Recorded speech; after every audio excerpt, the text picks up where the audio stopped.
a serial social entrepreneur, and he will talk about his social business, Better Place. Stefan, it's yours. Thank you. Good afternoon. As you probably can see, if this thing is going away, betterplace.org is about bringing together two sorts of people.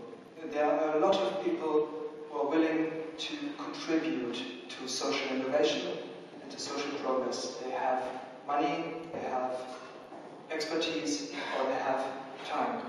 And they're willing to contribute to this. And on the other hand, there are a lot of projects going on worldwide that are worth the energy of the people who do it and the energy of supporters. And we bring them together. This is basically what Better Place does. It was intended, and it is a platform like eBay. It's only a platform for help, for social innovation.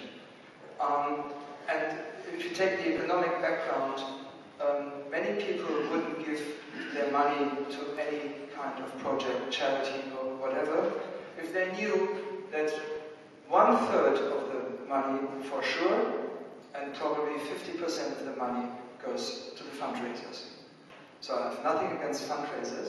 Fundraisers are important people, but that is definitely too much. This is, when it comes to money, Better Place is giving 100% to the project. So you have this long tail of projects where everybody can find something that is worth his or her time, money, or effort, and the platform matches with the projects that are pursuing exactly these goals. That's betterplace.org. Better Place came to life through two different groups of people. One was Till Benke and his friends, and the other group was my group with me and my wife Joanna. We had both the same idea, we had the same, more or less the same format, we had the same intentions, and we didn't know anything about each other. But we were 600 meters air distance from each other, and of course we met not in a cafe in Kreuzberg, but we met through the internet, through Xing. So my CTO came up and said, listen, there's somebody doing exactly the same thing we do.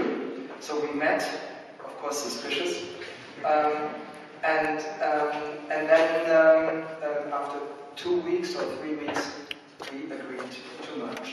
And that was the best decision we have ever done. So the first challenge was there was competition, and within the first 3 weeks we ended competition and we did it together.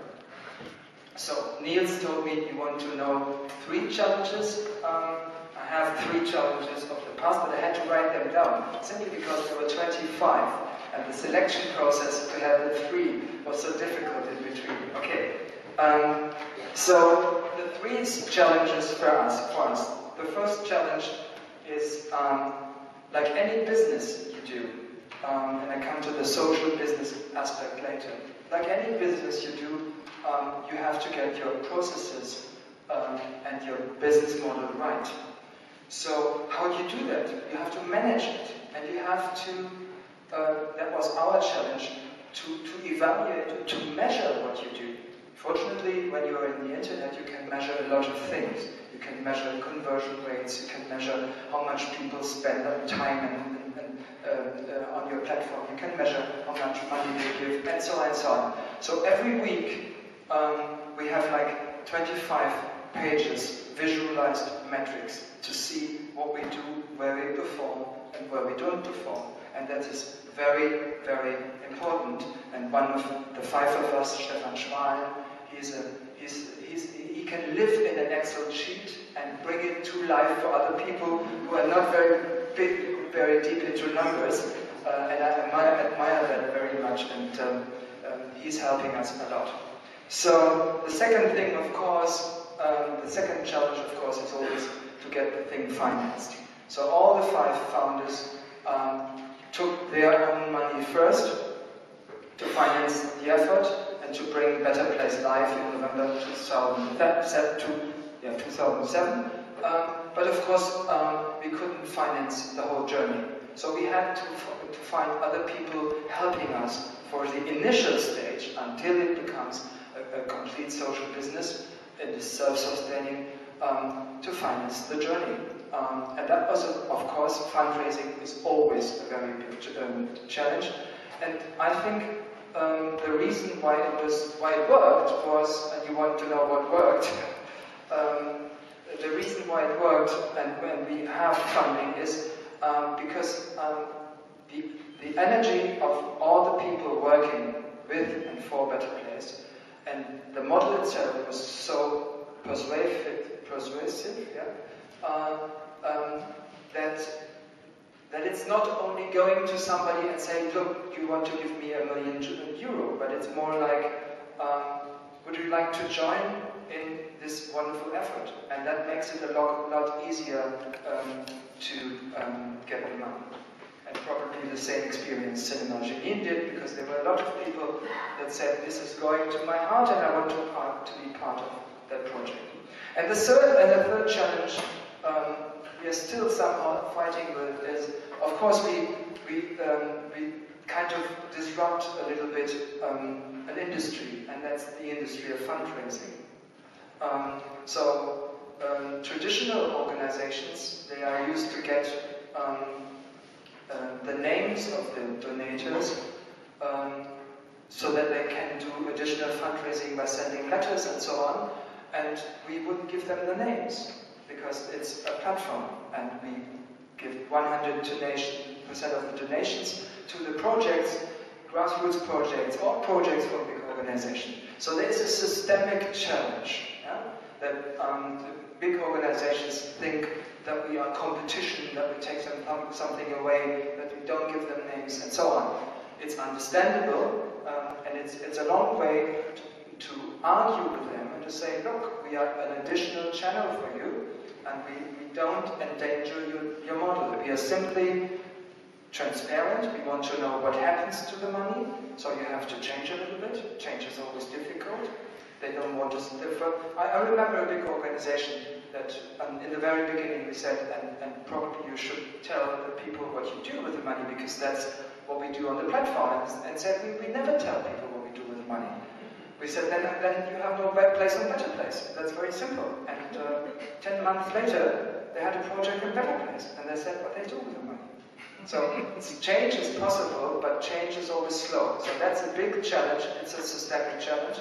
And it's perfectly understandable that people who are not into the internet have difficulties to change with that.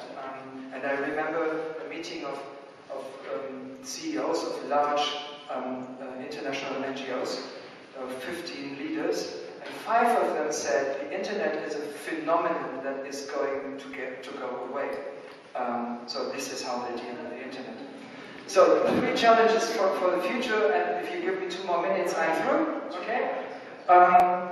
The first challenge is integrate, because we have more people on board. We are a grassroots-driven organization. On the other hand, we have big supporters. So how do you integrate that? How do you get a balance of people who give a lot of money and the grassroots efforts? That's always very challenging. The second is reach sustainability, become a total social business in the Yunus sense. We are on the way. We have income through consulting and through technical advice and so on for big companies.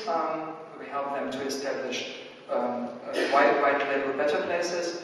But this is not yet enough, and we hope to become sustainable maybe in I don't tell you the date. It's more than a year from now. Okay, and the third one is focus. When you do a platform like that, you have a lot of ideas. You think about, well, microfinance would be another thing, so maybe we should integrate that. We look at it, and then we always have the discussion, do we do something else, or is it already complicated enough? And then we have the challenge, focus. We do what we can do best, and the rest we leave to other people. Thank you.